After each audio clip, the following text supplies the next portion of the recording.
ভাইফোঁটার special দিনে লুচি হবে না তা তো হয় না, তাই দেখো গরম গরম লুচি আর এদিকে ছোলার ডাল। তো লুচিটা ভাজা রেডি, তার সাথে দেখো একটু ছোলার ডাল আর মিষ্টি। তো সবার আগে চলে এলাম লাড্ডু আর গোপুসোনাকে সারা ভাইফোঁটা দেবে।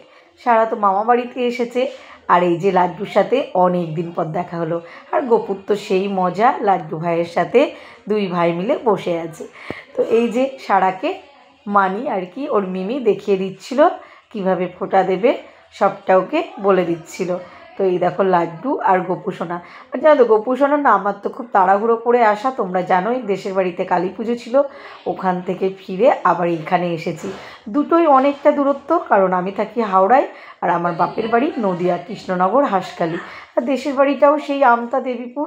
তো সব কিছু মিলে আমি সেইভাবে গুছিয়ে উঠতে পারিনি। গোপুসোনার জন্য বাসি চুল কিছুই আনা হয়নি, তাই লাড্ডু সোনাকেও আর কি চুলটা পরায়নি বা ওদের মুকুট কিছুই আনা হয়নি গো, তাড়াহুড়ো করে। হয় বলো না, মানে সারা রাত জাগা, অতটা দূর থেকে এসে আবার এতটা দূরে আসা।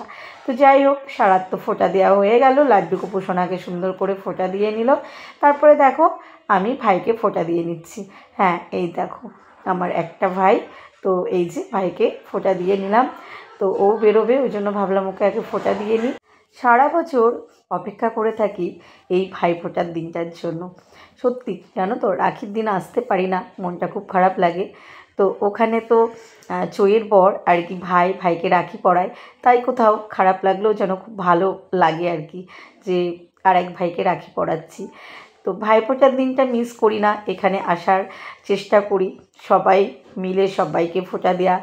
তো আমার ভাই, মাস্তুতো ভাই, এই যে বাবা, মিষ্টি, বান্টি, প্রিন্স, সারা, তো আমাদের বলতে পারো মানি বিগ ভাইফোঁটা স্পেশাল বলতে পারো। জানো তো আমরা এই ভাইফোঁটার দিনটা ভীষণ আনন্দ করি সবাই মিলে।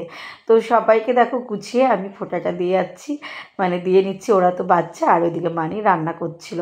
তো এই দেখো সারা দাদুভাইকে ফোঁটা দিয়ে নিল, গপু, লাড্ডু ওদেরকে ফোঁটা দিয়ে আসার পরে এই দেখো এবার সারা দাদুভাইকে ফোঁটা দিয়ে নিল। তারপরে এই যে প্রিন্স বাবা আমার ভাইপো, তাকেও ফোঁটা দিয়ে নিচ্ছে। আর দেখেছো কি হাসি, ধান দুব্বদি একটু আবার আশীর্বাদও করে নিল, পাকা বুড়ি। আর কি সুন্দর মুখে বলে বলে ফোঁটা দিচ্ছিল জোরে জোরে। তারপরে এই যে ছোদ্দা ভাই আর ওইদিকে বাঞ্জি দাদা, তিন ভাই একসাথে বসেছিল। তো পরপর চলো, এরা তো ছোটো, এদেরকে দেখিয়ে একটু ফোঁটা দেওয়াতে হয়, এটাও কিন্তু অনেকটা বড় কাজ। আর আমাদের বলতে পারো বিগ ভাইফোঁটা, জানো তো সবাই মিলে আমরা এই ভাইফোঁটার দিন ভীষণ আনন্দ করি। তো এই যে এটা আমার দিদির ছেলে বান্টি বাবা, বান্টিকে সারা একটু ফোঁটা দিয়ে নিল। তারপরে এই যে মিষ্টিমা চলে এসছে, দুই দাদা আর ভাইকে ফোঁটা দেবে। আর ওকে জানো তো এই দুই দাদা ভাই ভীষণ মজা করে আর পেছনে লাগে, তো সেটাই বলছে আর হাসতে হাসতে ফোঁটা দিচ্ছে।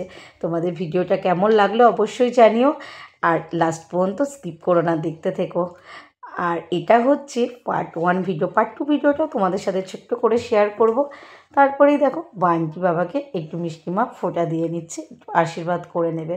তো ওই যে মিষ্টির সাথে ইয়ার্কি মারছিল, তাই দেখো হাসতে হাসতে ও ওইভাবে মজা করে করে দেখো না তাপটা দিচ্ছে। তো এই ভাই বোনের খুনসুটি ভালোবাসার এই বন্ধনটা অটুট থাকুক, ভালো থাকুক ওরা সবাই। তারপরে সবার লাস্টে এই যে ছোট্ট প্রিন্স বাবাকে মিষ্টি দিদিয়া ফোঁটা দিয়ে নিল। তো চলো ওদের ফোঁটার পর্বটা শেষ হলো। আর এই দেখো আমার ভাইয়ের বউ আমার বরকে ফোঁটা দিচ্ছে। ওর যতদিন বিয়ে হয়েছে ততদিনই আমার বরকে ও ফোঁটা দেয়। সত্যি কথা বলতে আগে জানো তো ও ফোঁটাও পেত না, রাখিও মানে কেউ পরাতো না, যেহেতু আমার ননদ নেই। তো যতদিন বিয়ে হয়েছে মানে ততদিনই কিন্তু ওর ফোঁটা মিস যায় না। তো কেমন লাগলো ভিডিওটা জানিও।